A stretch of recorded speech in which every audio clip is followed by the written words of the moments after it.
Hi, welcome to Help with Or Hannah. we, wait Wait. 1 second. We're good? Okay, slay. Hi, welcome to Help with Hannah and Calvin. I'm Calvin Reed. I'm Hannah Jones, and we are answering your questions, Dear Abby style.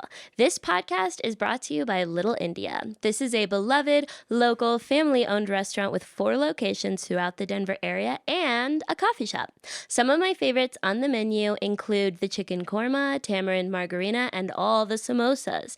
If you live in Colorado, you should make this place a regular stop, and if you're visiting our great city, be sure you don't miss Little India. Visit littleindiadenver.com to find a location near you. And thank you, Dude IDK Studios in Denver, where we are recording. Hi, Calvin. Hi. How has your week been? What's It's been new? a week. It's been crazy. So I work at a gym like extremely part-time, and I used to want to be a personal trainer. It was a whole moment in my Whoa. life. Yeah. I realized it requires a little bit too much entrepreneurial spirit that I just have in other ways that I don't have for training. It requires entrepreneurial spirit. Yeah. Oh, Jesus Christ. Yeah, I didn't know that going in. Like, I thought you would just like go to a gym Yeah. and they would give you clients. Like and in that's Broad not, City. nope. You have to like, they're like, work for your clients while you're at the gym. And it's like, isn't that the perk of me being here? And I think that's like how it is with all places. And I'm also not like a super commission heavy guy. And Yeah. a lot of it's commission. And so I just didn't really, I was more just like, oh my gosh, let's make fitness accessible to everybody, Yeah. which is a great intention, but not how the system works. But Yeah. I do that, and I just hate January's and February's at the gym because it's the New Year's resolutions. Mm-hmm. And I so support people wanting to make their New Year resolution the gym. Good for you. I love it so much. And you know what? I don't. I'll go ahead. You I'll go don't? ahead and take the rude as hell take there, which is that, like, if you, with a specific issue, think that you're going to make more growth in January than any other year, I hate to break it to you, any other time of the year. I hate to break it to you, but it's not going to work that way. Yeah. Like, you are already showing that you don't understand anything about the gym. Yeah. Like that's so 80s of you. Come on. If that you is show up very at an true. open mic in January for the first time, I don't take you seriously. I'm sorry, I don't. Show up in June and I'll assume that you're going to start comedy and that comedy is going to be a part of your life now. You show up to the gym in June, I'm like, yeah, okay. You're showing up the same way normal people. It takes a very special kind of delusional person to be like, the start of the year was a great opportunity. Like, I understand like the intention behind it, because I've realized like I like the goal setting. I'm like, oh, you might as well use that to start, but you have to have like a follow through. Yeah. And I feel like a lot of people, that's where they like miss it, and especially with like the gym, because it dies off by March. Like, literally, it just, there are some people who 100%. stay, but it's like, I would hope that they would like to think that they're thinking long term, because you're right, especially the gym, you cannot get everything fixed in January. Yeah, literally. Well, and just like the gyms know that. They literally profit off of it. I had a Planet Fitness membership where when I had to cancel, so you can sign up online super easy. I realized I'd been charged for like 6 months, then I hadn't been, and I thought I had already canceled. And I went and I was like, hey, I called before and I canceled. And they're like, it's impossible for you to cancel over the phone. And I was like, well, they told me I canceled. They're like, well, you can't cancel over the phone and you can't cancel online. You have to, get this fucking Calvin, you have to mail a letter. You have to mail a letter like you're sending your grandma a thank you card. To And you have cancel? to be like, please, Planet Fitness, may I no longer be a part of your fucking Ponzi scheme? May I no longer go to the Kmart of gyms? Please, can you stop taking $10 out of my account every month? And then I guess they write you back to say, sure, we'll stop taking $10 out of your account every month. It's absolutely insane because it's like Planet Fitness, out of all the gyms, you at your budget ass, poor people ass status, I would think that you would be the one to understand that I can't afford a printer. And stamps. I don't have time to go to the grocery store for stamps, and neither do you, because I'm only paying you $10. It costs $10 to get stamps at the grocery Yes, store. and I don't live in an apartment that like regularly delivers me mail. You know how when you're poor and you live in a shitty apartment, somehow you just never get your mail correctly? Yeah. I would assume that Planet Fitness also has that problem because they're also poor. Yeah, I mean, that is so, that feels like a joke. That feels like an SNL skit that they require you to mail a letter. Literally. A letter. That's weird. My gym does. Thank God my gym doesn't do that. That would be even. I think they are more particular about cancels. I don't think you can cancel over the phone. I think they make you go in person, but I could be wrong. In person is insane too. That's why I thought you were going to say that. And then you said mail a letter. And I was like, oh, that's make it one step But even it's worse. embedded into the pricing structure of a gym that all the people who don't go pay for the equipment of the people who go. Like your actual membership fees aren't commensurate to what you're getting out of it. You have to be subsidized by all of the people who are delusional in January. Like they get a huge income spike and that pays for a lot of what they do throughout the year. And then they take a loss in other months. Like the people who work out of the gym are the Costco hot dog of the gym. Yeah. And the people who sign up in January, never go, and cancel in April are the Costco. I don't know what they have good margins on. It seems like everything's cheap at Costco, but the opposite of the hot dog, the Yeah. opposite of a loss leader. That is a great way to look at it. And I would say I have like done like I was a trainer during a January and they were always like, get it people for their New Year's resolutions. And I would, because I'm really not a salesperson. Like it's hard for me to do sales with comedy and it's like my passion in life, much less like something I'm not unbelievably passionate about. I've just never had that mindset. And so I'm like, well, if they want to do it for your New Year's resolution, cool, that's great. I don't feel like we should like incentivize otherwise. Like it's ultimately whatever. And it's just, because it's a corporation, it's very sales oriented and that kind of thing. And because it's a sales position, I didn't know it was walking into it. It does feel like I'm just like, oh yeah, you want to feel bad about yourself in January, girl, let me help with that. Actually, I had one of my former managers tell me, because I was very big on like, I'm a show, like we do like a free hour with a trainer. And I was always big on like, girl, let me show you what you can do on your own in case you don't want to spend money. Like I get it. Training's expensive. Yeah. I want to get you moving because movement will make you happier. It will give you endorphins. You'll feel strong. Who doesn't want to feel strong? Like blah, blah, blah, whatever. And I told him that I give people moves that they can do at home. And he was like, don't ever make them feel like they can do things without you.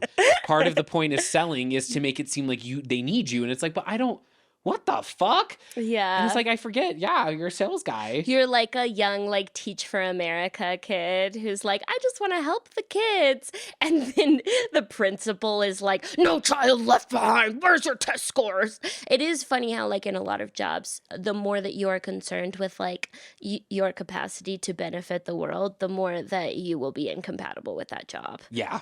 Very, very true. And it's, and I don't really do any, like, I don't really do much anymore when it comes to like marketing as a trainer. It was just like very eye opening to like see, cause like they're like talking about like, this is like, we're helping you. It's like, I feel like you're being a little predatory, you guys. Like people will sign up to do things if you aren't predatory about it. I don't get why corporations don't get that. The second Yeah. you're predatory, it's such a turnoff for me. It makes me not want to work with you. 100%. I mean, I really would love to find a personal trainer. But one of the big turnoffs is the like imagining them telling me, okay.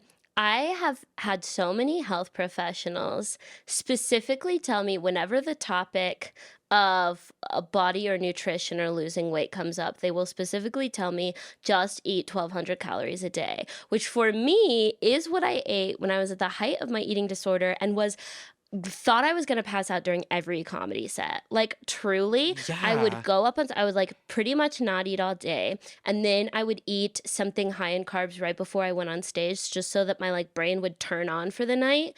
And it would only give me like an hour worth of energy. So let's hope I didn't have to go up too late in the night. But I would literally be on stage at Comedy Works, dizzy as fuck.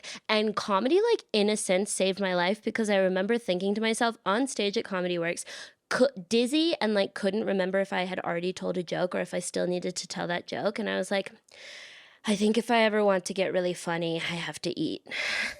I think I have to eat like a Yeah. normal person. But I'm like so worried that if I got a personal trainer, it would be some person who's like doesn't know anything about nutrition and would tell me to eat 1,200 calories a day. Yeah, I got like a certified nutritionist thing, and literally during the nutritionist thing, they're like, here's what your scope of practice is, and it's like nothing. Like it's so little. But there are so many people on TikTok that are like, I'm a nutritionist, and like here's my meal plan. It's like technically you can't give meal plans out as a nutritionist. Like fun fact, if you're listening on the pod and you think you can, you can't.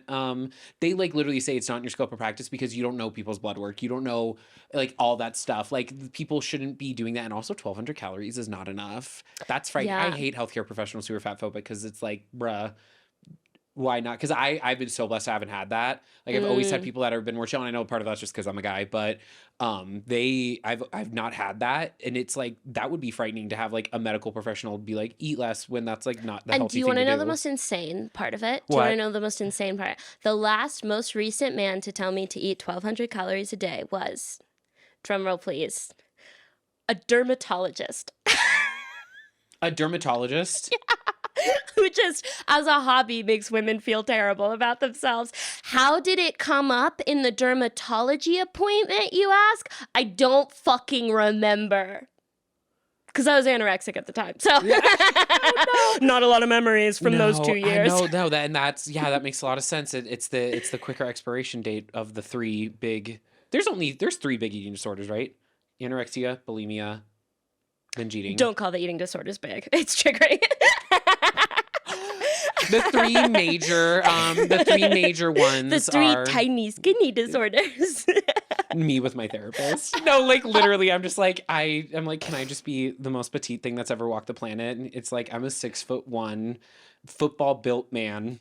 I'm not gonna be I love having my sweatshirts be over big so I can feel like Ariana Grande and just put my mouth and like I'm so small. I do the same thing. It's like what, dude? That's weird. Yeah. So I specifically if people ask me for nutrition advice as a trainer, I would always say veggies and fiber is always going to be good for you. Lean Yeah. proteins are great. I'm not going to give you caloric things. You can go to a dietitian who like takes your blood work and can like do that because I like that's not my scope of practice. My scope of practice is eat vegetables. Those are great for you. Vegetables are the most underrated thing on the planet, and like drink water. Every time you say scope of practice, my brain is like, whoa, oh my God, Calvin, are you my professor? I like trust you more. Something about that phrase, just like really. I'll take it. I'm I'll like, feel smart. doctor? Some people be thinking that. I'm like, you have the same certifications I do, and I know nothing. I know for a fact you know nothing too. Well, I have no certifications, but I will say that, like, as a person with an eating disorder who has also recovered from that eating disorder, I have spent, probably a degree's amount of time reading research Yeah. about and articles and think pieces, but mostly like straight up primary source research about nutrition because I have like a hyperfixation Yeah. on the way that the field is changing its understanding of the body in the past like 10 years. And so it is frustrating for me because I don't think I could work with a professional. I think most of the time my first impression of that professional would be, I think I might know more up-to-date research than you do. Yeah. And then I could never, like, you could not provide any benefit of me because I'm just going to be thinking you're stupid the whole time. Yeah. I really tried to focus more on like I can get like let me give you movements that you can do at home. Let me like figure out like let's learn how to do like a deadlift properly so that's something you can do on your own. I always tried to make it where it's like I'm going to give you stuff, but this is all stuff that like in theory you are able to do on your own when I'm not here. Like I never ever wanted to like overstep a boundary. Yeah. Because it was just like I very much like I am just your trainer. I'm just giving you moves, and I know that like and I have a trainer that I really enjoy, and so I do understand that like there are some people who can go like more in depth or whatever, and I have some of my friends who are still trainers can go more in depth with their clients, but I just always really I kept a firm boundary on that, and I think it helped, and it also like one of my old clients gave me a mug that said you're doing great, sweetie, because that was just like the vibe I gave was just that you trying is the best, and I was like I guess that was me as a trainer. And I was like, if you're just here, you're showing up, you're doing enough for me. Okay. If you're listening at home, I have a Sister Wives trigger warning for you. I love the show Sister Wives. Everybody knows I love the show Sister Wives. I'm obsessed. One of my favorite arcs of Sister Wives is in the first season at some point. So it's like 4 middle-aged women. And one of them is like, let's all go to a personal trainer. And they all go to a gym.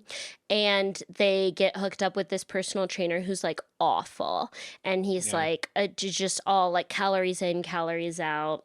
And it's like so obnoxious and it's really body shamey, and all the women have a lot of internalized fat phobia and they're all heaping it onto each other. And Janelle gets the brunt of it because she is the most Yeah. the largest body on the show.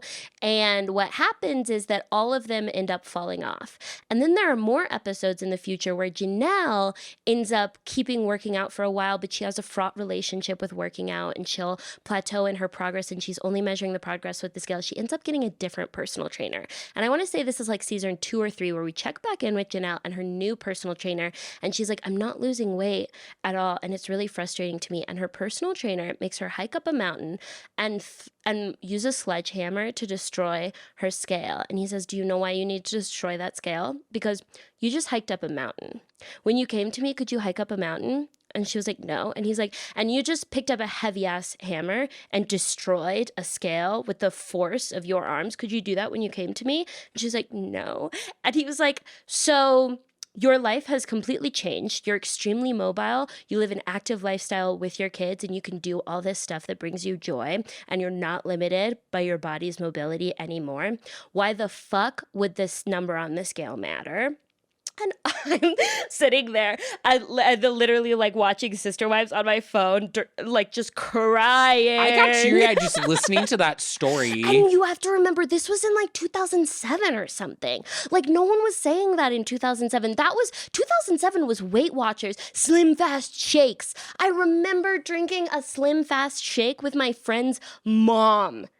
Oh, I wanted When I Slim was, Fast like, shakes when I was a kid. 9. Yeah, in 2007 I was watching Biggest Loser, which one of the worst shows ever created. Oh my God. That show has done. I talk to my therapist weekly about the way that show will have forever implications on me.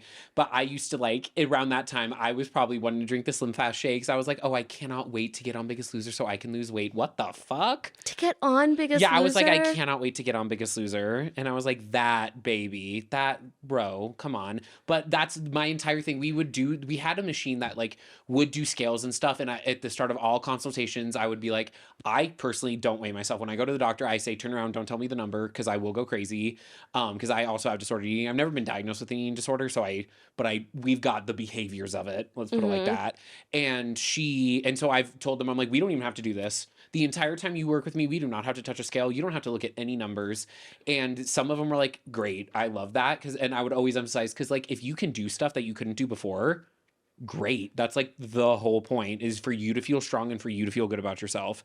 Nothing else matters, because your body's going to look the way it's going to look. Yeah. And like I very much believe like you can be healthy in all body types. Yeah. Like you can be healthy in every size. It's because everybody is different and every body is different. So And also, yes, that's a belief, and I believe it too. But at the same time, that's also just the true fact that the research shows. You're us. right. Like it's not a belief; it's a fact. Yes. It's not like I'm a Christian. It's Yeah. like it's like actually just sort of like reading and paying attention to empirical data. You can be healthy in any body type, and you can be dramatically unhealthy in smaller any body bodies, type, and yeah. that's more common than you realize. No, literally, you can be so unhealthy. You can have such similar heart problems if you are going on my 600-pound life, or if you are literally dying because you're not eating enough. Fun fact, like your body Would is not love going to. a show called My Teeny Tiny Skinny Life. No, I'm just kidding. My teeny tiny skinny life. Oh my gosh. Where I still have heart problems. What? I thought I wasn't going to get them anymore. No, because it's healthy at any. It's whatever body you were meant to have is the body you're going to be healthiest in. Yeah. Anyway, so yeah, that just drives me crazy. That was my one update. Word. And then the Nikki and Oh, we need to talk about the yeah. Nikki and Megan beef. We both wrote it as our catch up because it's that important. Okay, let me give a quick summary to catch everybody up. Yes. Which is that Megan Thee Stallion released an incredible song, Hiss. Perfect single, perfect production. The visuals, my God, they were so current and cool. The video's so fucking cool. And it's got a number of remarkably clever bars, one of which is, these hoes ain't mad at Megan. These hoes mad at Megan's Law. Megan's Law, for those of you who don't know, is a law pertaining to people who are registered sex offenders having to notify other people when they move. Now, lots of rappers are registered sex offenders. Boo-hoo. So this bar, originally there were a few different men that people thought, like male rappers who people thought it might be about. But then Nicki Minaj, whose husband is also a registered sex offender, and who I believe had, like, when he moved at some point, got in trouble due to Megan's Law. She started tweeting up a storm and got on Instagram Live and basically claimed that bar for herself and went crazy on Instagram Live, which everyone was saying she was cracked out of her mind. I don't think that's true at all. I think that's literally probably what it looks like to write a rap song, and people just like don't want to see what that process is. The same way that people don't want to see what it looks like for a comedian to write a joke. It's embarrassing. It starts out really not funny, and it only gets funny very slowly. Like if you were there watching me and my comedian friends in a coffee shop but bouncing material off of each other, it's like, it's bad. It's all half-baked. Okay, but so anyway, so she's on Instagram Live, she's tweeting up a storm. 48 hours later, releases the response song, which is Bigfoot. Yeah, and it is Bigfoot. It's about what I would expect from Nicki Minaj if she only had 48 hours. Like, you can put a genius in a room, and if they only have 48 hours, what you're gonna get is, yeah, okay, that's fine. That's a song. Yeah. And she says Megan like 15 million times in the song, which is so funny because Hiss didn't name her once. Okay, anyway. Hiss didn't name anybody. Yeah. It was, and then she went on Breakfast Club and they were like, so who's it about? And she was like, a hit dog gonna holler.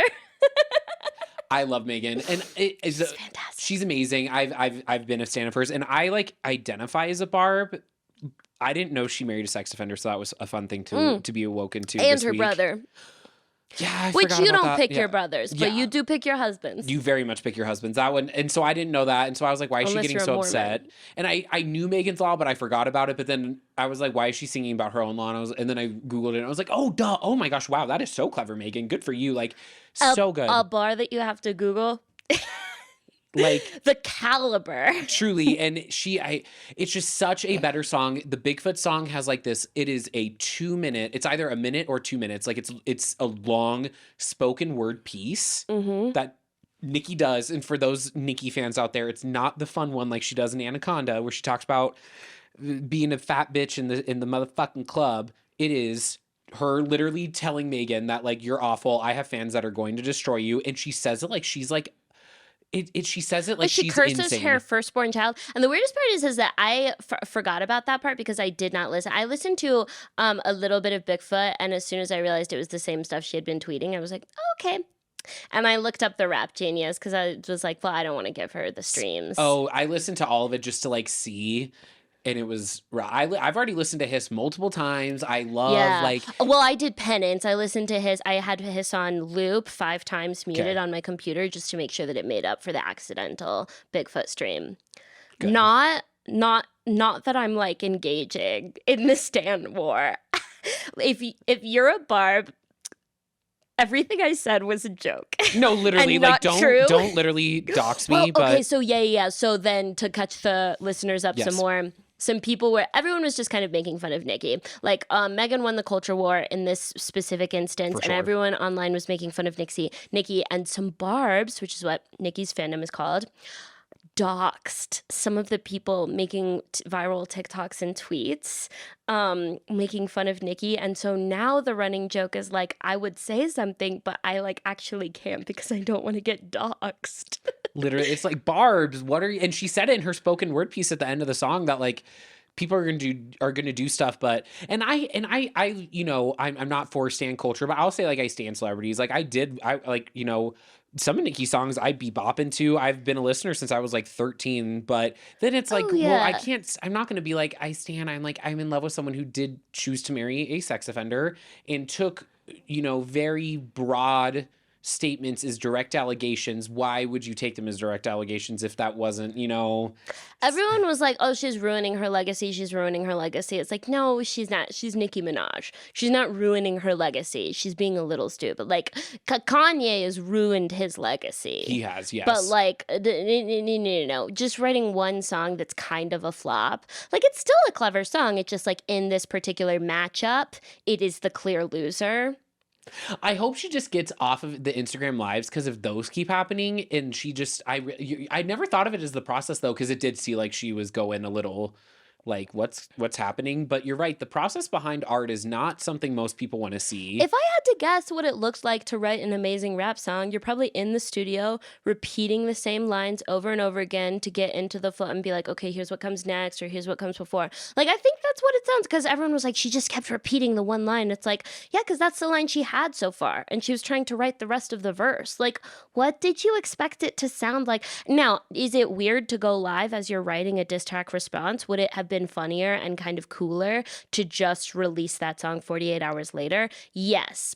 But at the same time, I think part of the reason Bigfoot got so many listens was because everyone had seen her go crazy, go quote unquote crazy on lives and on Yeah. Twitter. And so they were like, whoa, I'll tune in. I'll grab the popcorn. Damn, you're right. I wonder which one it is. Like, it could have also been like a PR, like, hey, like, let's see if we can do this because it maybe helped Bigfoot get all those streams. I didn't listen to 100%. I'm not a big Instagram live person in general because I Oh don't no, get I would never watch them like, live. I only watch the TikToks afterwards. They show me the highlights.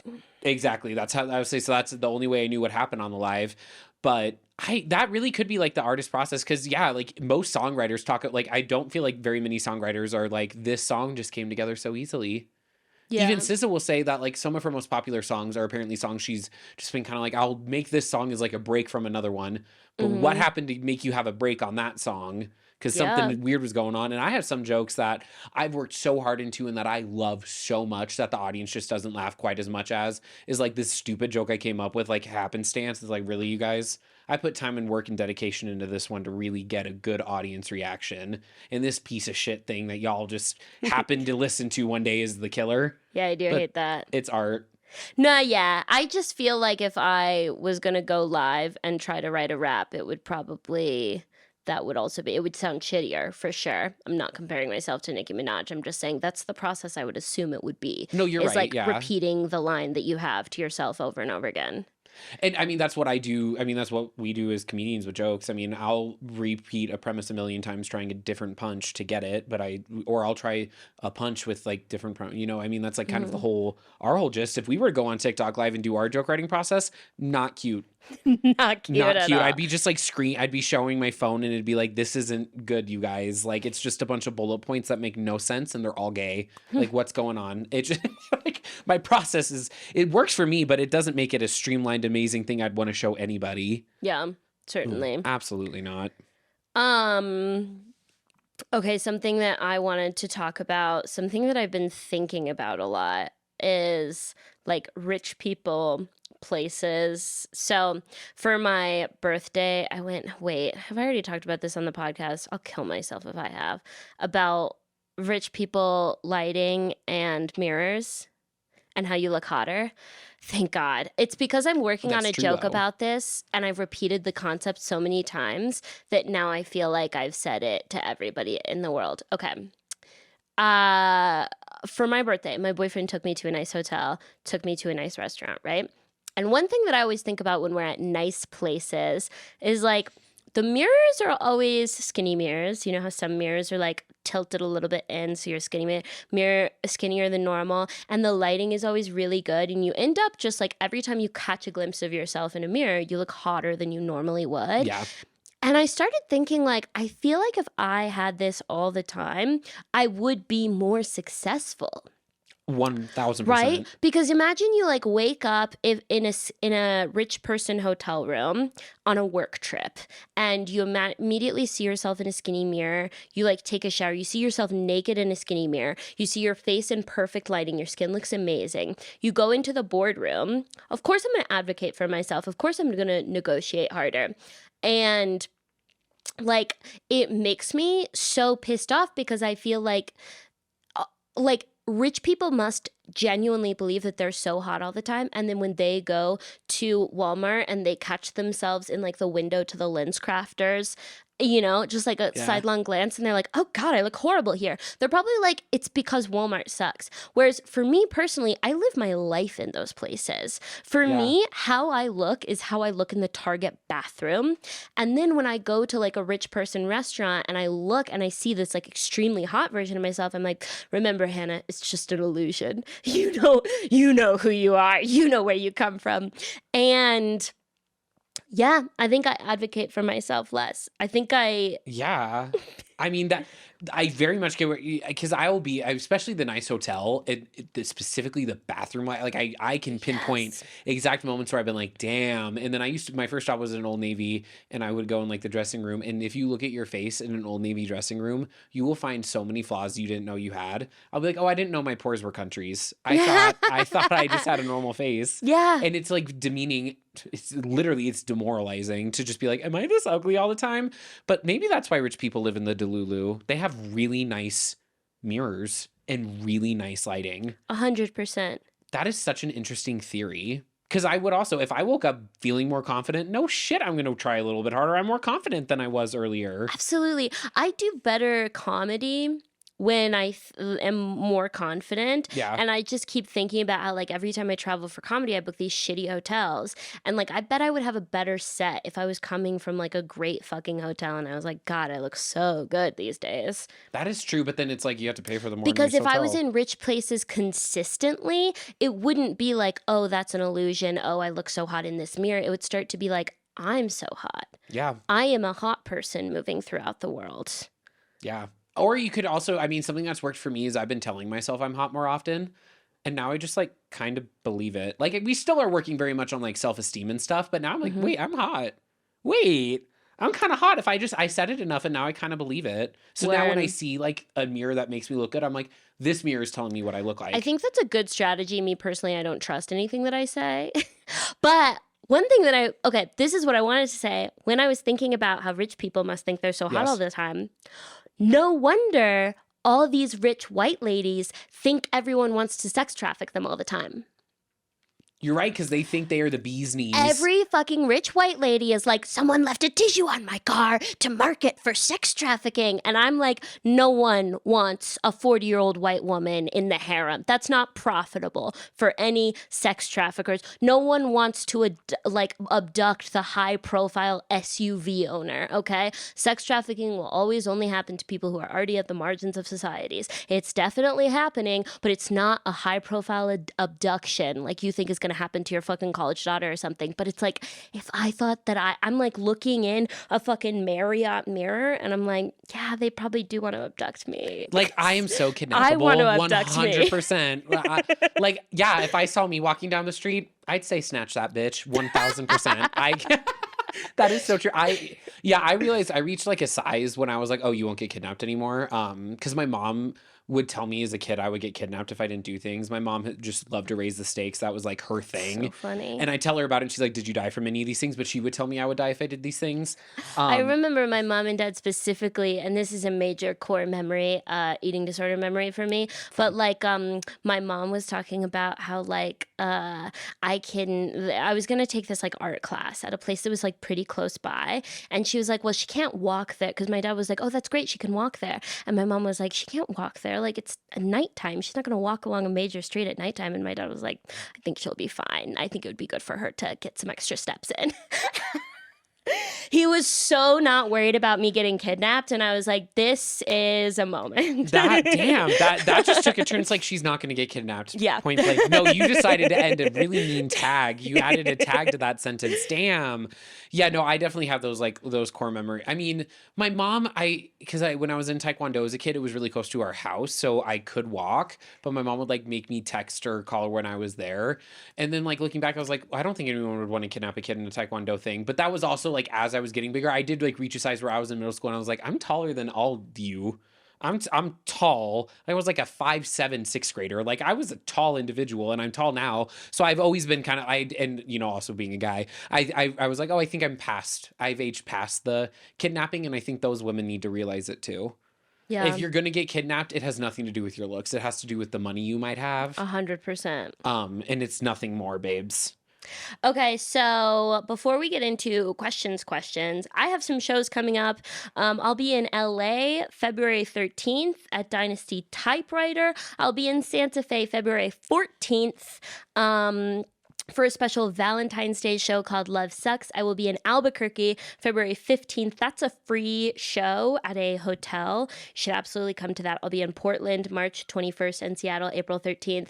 The Portland show, I think I've only said it on the podcast. I haven't like posted about it or sent a text about it or anything. And a few people have already bought tickets. So I like to think that they're Portland podcast listeners. Thank you guys for buying tickets. It's kind of a ways away, so I probably won't start really pushing it until into February. But if you already bought tickets, you're a real one, and I will fucking see you there. That one's gonna be so fun.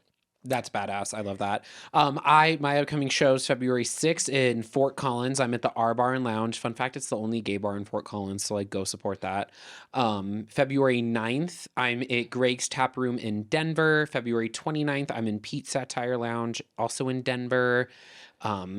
And typically I also, because I'm on the newer side of comedy, I get last minute stuff all the time. So come to a last minute thing. Maybe you might Yeah. just see me there. Follow Calvin on Instagram. Follow me on Instagram. That's the best way to keep up with us. This podcast is sponsored by the Patreon. Patrons have first priority to get their questions answered, and they also receive a bonus episode every month, and it's only $3. If you want to ask a question to get answered in a future episode, you can find the link to that form in the podcast description or in my or Hannah's link tree or on any of our social media platforms. Hell yeah. Alrighty, first question. I moved to a new city/country for work about 4 months ago. For the first 2 and a bit months, I had a long-distance situationship, which has since ended during a visit for a variety of messy reasons, leaving me pretty heartbroken. I've since spent a lot of time reflecting and rebuilding my mental health, though I still get waves of melancholy from missing them. Because I'd spent so much time working and talking to this person, I had neglected meeting new people.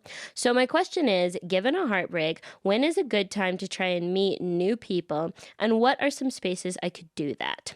27 male, and I haven't really joined new friend groups since my longtime high school family. Signed, just another Bay Area engine nerd.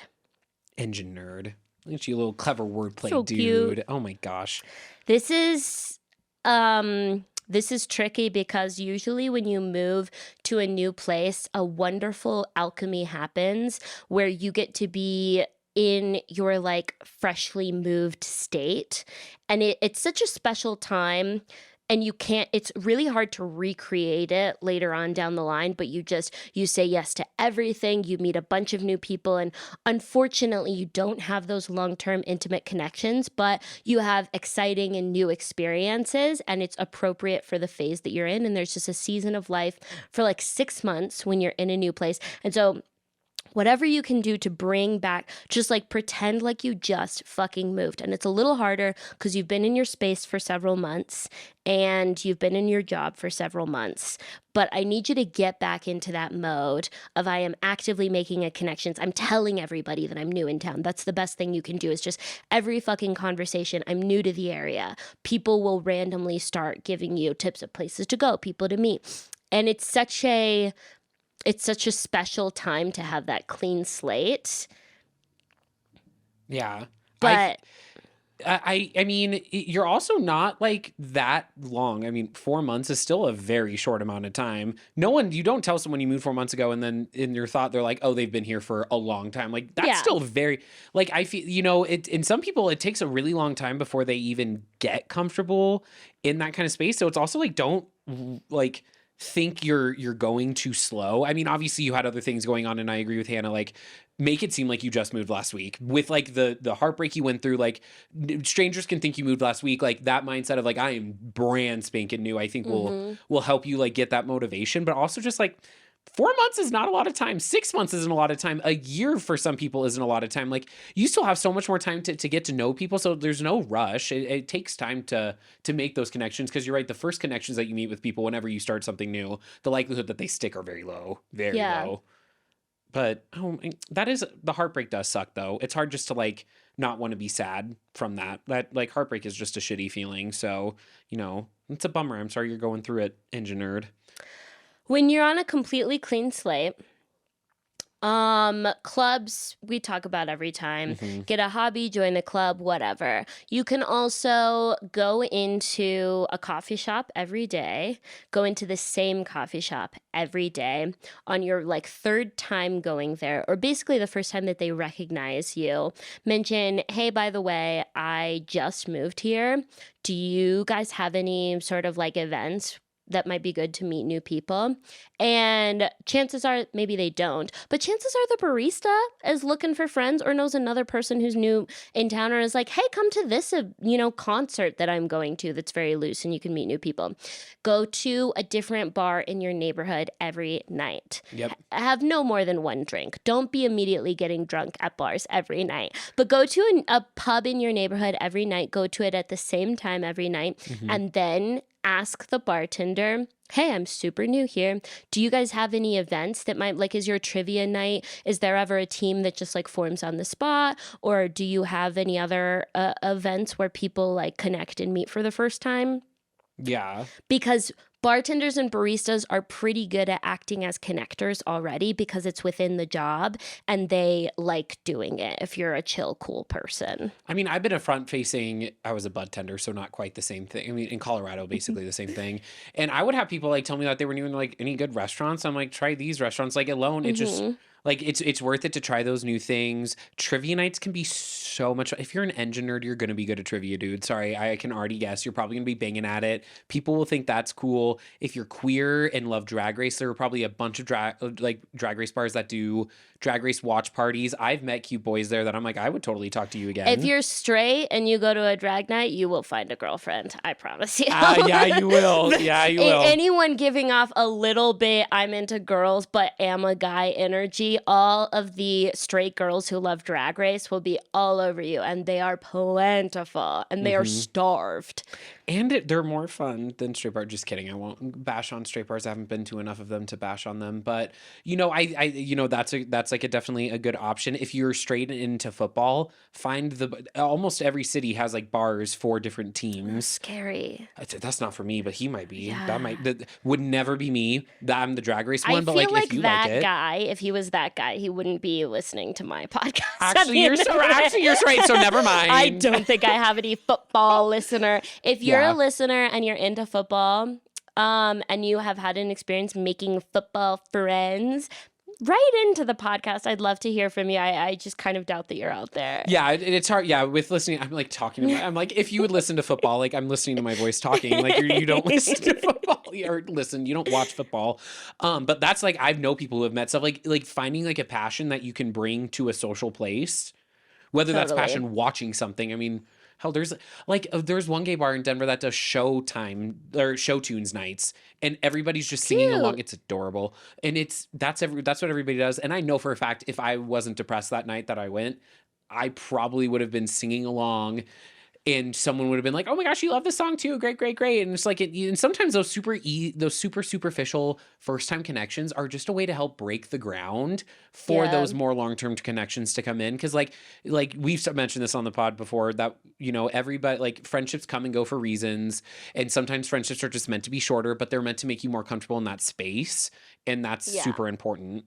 Yeah, and also like just anywhere you go, just start going places the same time every week or the same time every day Mhm.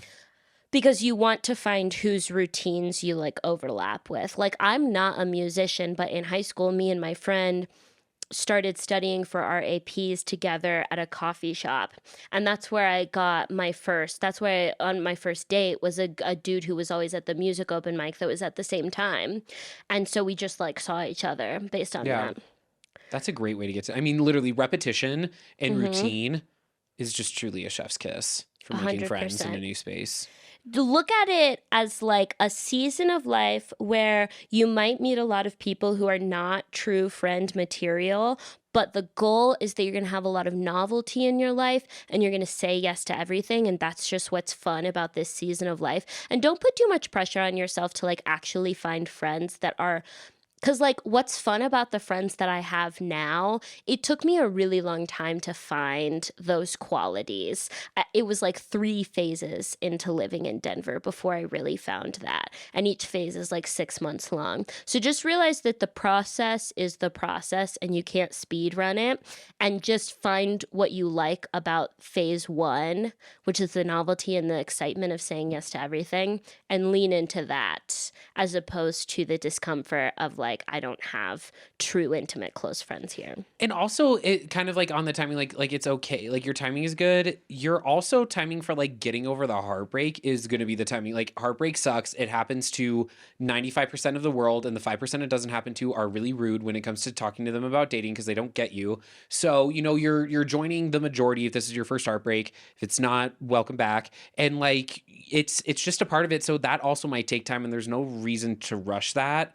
Cause like the feel like, it's try not to let it like overtake you, but like it's okay to be a little sad. It's okay to get over that. And it's okay to have like the process, but that's also so much easier said than done. Oh, and also, if you really want to find your friends in your community in a new city, don't date any of them. Only date off of apps for this season, because dating them during the process of trying to find your footing will make those friendships worse and not as strong, and they will put them at risk. And that also means not sometimes if are in a co-ed friend group and you're being really open about the fact that you're single, it will be taken as like he's trying to date. Or if you're like really open about the fact that you like are just getting over someone, again, that could send the message that you're really trying to date. So I would just like not even mention that and just really get on a great platonic level with all of those people, and then just date through apps. Yeah, don't shit where you eat for a little bit. That is a-okay. You shit on the apps and you eat with your friends. That is a good 100%. for right now. That is great for some people. That's how they live their life. That's me. Wait, don't shit where you eat. The fucking is the shit, and the eating is the like work Friendships. or friendship. I thought the I just made that up. fucking is Yeah. the eat, and then the shit is like the friendships and the work. Like, don't shit where you eat.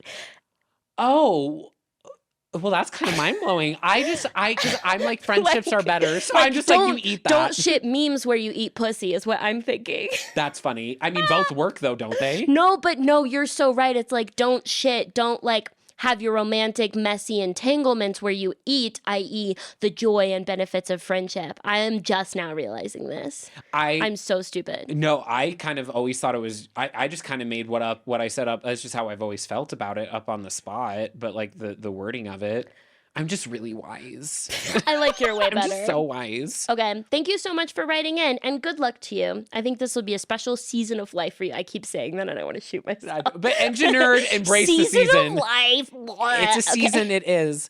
Next question. Do I go to the party? A girl I went to uni with, we graduated last year, has flaked last minute on everything I've invited her to since, with her reasons being period cramps, family stuff, or just not showing up. She only seems to attend things that are her plans, but she's enthusiastic and over the top about how much she wants to attend parties or gatherings that other people organize, including mine. Her birthday party is this weekend, and I haven't seen her since graduation, where she organized an outing for all of our friends. Do you think I should go or cut my losses with a flaky friend? Signed, bored but disrespected. I think that the concept of disrespect is overplayed and unhelpful in my life, particularly because I have a friend who is flaky. Like, realistically, when we make plans, this person will follow through on like maybe half of them.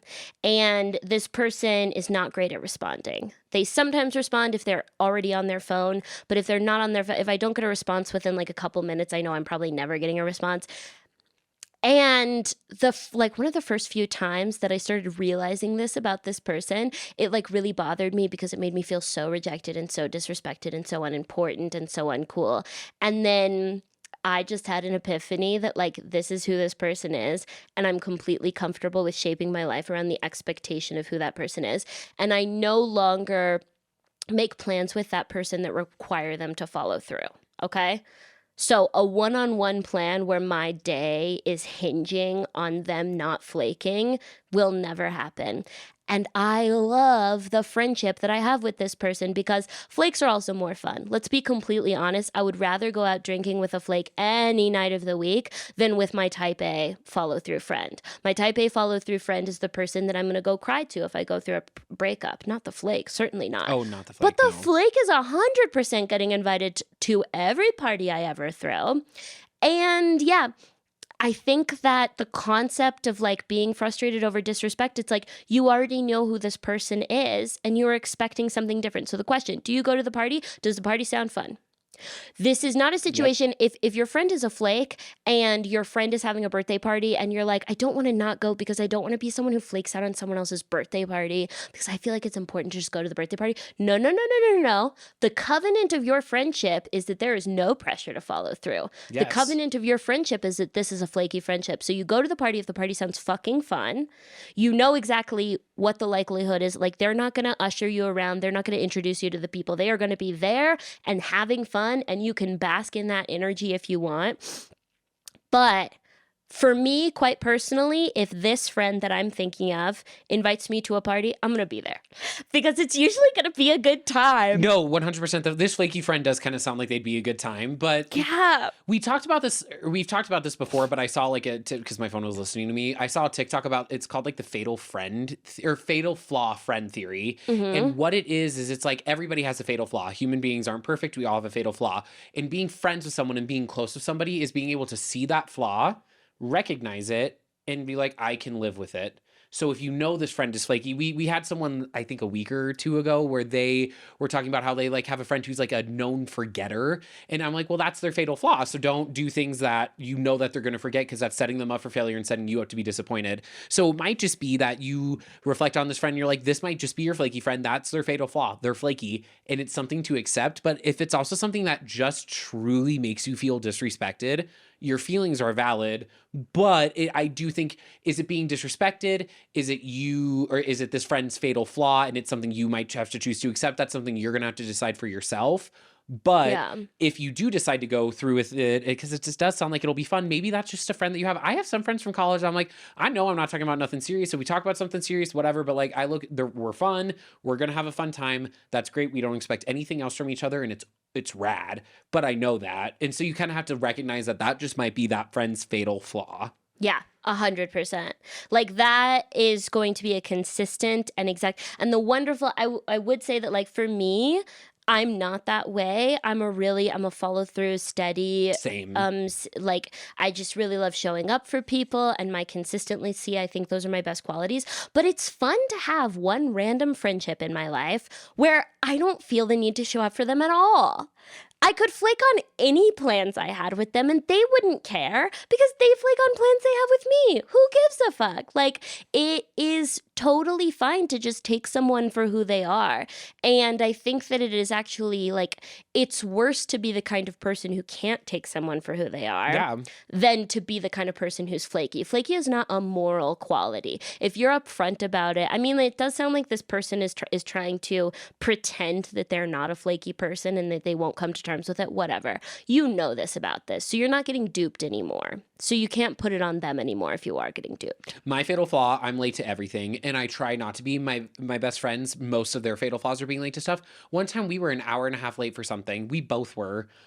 Like, we just kind of, I was pissed at her, but then I was like, well, shit, I'm an hour and a half late now too. Damn, like, it's our fatal flaw. It's like, if it's something that consistently always irritates you, it might not be something you're looking for in a friend, like flakiness, but it also just try not, like, it's also hard to not take things personally because it's like, you think they have your mindset and they don't. Like, they just don't view the world in the same way you do. With my boyfriend, every night that we spend together, usually Saturday nights after my second comedy show, we meet up at my house because I have a cat, so it's always my house. And he always leaves when I say I'm headed home. That's when he packs his bags and then gets in the car. And it always frustrates me so much because it's like, I told him I would be home at 10:30. And I said I'm headed home at 10:15, and he started getting ready at 10:15, which means he's not there till 10:45, which means from 10:30 to 10:45, I'm washing my face and I'm getting in my sweats, and my boyfriend never gets to see me look fucking cute from my comedy show. And it frustrates me so much. And you know what I fucking started doing? What? He lives his life in a very specific way. So as soon as I get off stage, I say, I'm headed home. I stay at the comedy show for like 15 to 24 Bad more minutes. bitch. And we arrive at the same time. It was perfect. I solved that problem. And it wasn't a moral failing on him. It's that for whatever reason, I tried a few different times and he is not going to leave earlier. He's not going to start packing up earlier than when I text him that I am headed home. So I just lie about when I'm headed home. And nobody cares. It's truly not that deep. And I think that like us, people who are more type A, we invent this concept of disrespect. And it's So we so do. We so do. it is tied up in the possibility of rejection and I'm not important, and we create this whole fucking story, and like truly it's so not that deep. There are lower beings on this earth who cannot be relied upon and they cannot be punctual, and that is okay. Do I judge the hell out of them secretly? Yes, but at the end of the day I know that's not a moral issue, and to work with them it is as simple as sending the text 15 minutes earlier and lying. So I have something, it's almost creepy how similar this is. My best friend in high school, we're still friends to this day. Sup, bitch, you're not listening to this podcast, whatever. Like, fuck you. No, I'm just kidding. No, but him and I, like, we were so fucking close. Like, we would do everything together. And I always had to drive to pick him up because I had the car and he didn't. And we would do this show where we were always so late. And it was because I would leave, because I like torture. I would wait until I was leaving on time. I would never leave early. I would leave on time. And then I would go pick him up, and I knew I'd have to wait 10 minutes at his place, so it'd make us 10 minutes late, like no matter what. And then I was getting off because I'm like, I'm the one leaving on time. What the fuck? So I picked up on the thing of, why don't I just text him 5 minutes before I get there? Hey, I'm here. He would get down at the same time. I waited with less stress. And it's like, I know your fatal flaw is you're a little behind too. I can't say I'm not. I'm the one who can't leave earlier. I'm the one who has to leave directly on time because it's not like so it just worked. And then we were on time more frequently. We would just like, it would work out. I got less upset. He wouldn't come into me just like being upset with him. And then it would just like make the mood weird. Like I was able to pull the stick out of my ass a little bit and be like, why don't I change up this little thing? And it worked out phenomenally. So, bored, try changing it up just a little bit and you'd be surprised how much less disrespected you will feel. The concept of disrespect is not real. The concept of disrespect is an internal, I can't figure out what's going on here. The real question is, do I want this or do I not want? Do I want to go to the party? Does the party sound fun? I know exactly what to expect from this party. Stop thinking that your friend will be anything other than who she wants. And if you're asking yourself, am I being disrespected? You have already gone awry. You have already made the issue too deep. Yeah, it's hard because it's like, yeah, your feelings are valid because like I've had that feeling before, but it's like it's valid, but sometimes it's a little loony valid. Like I have OCD.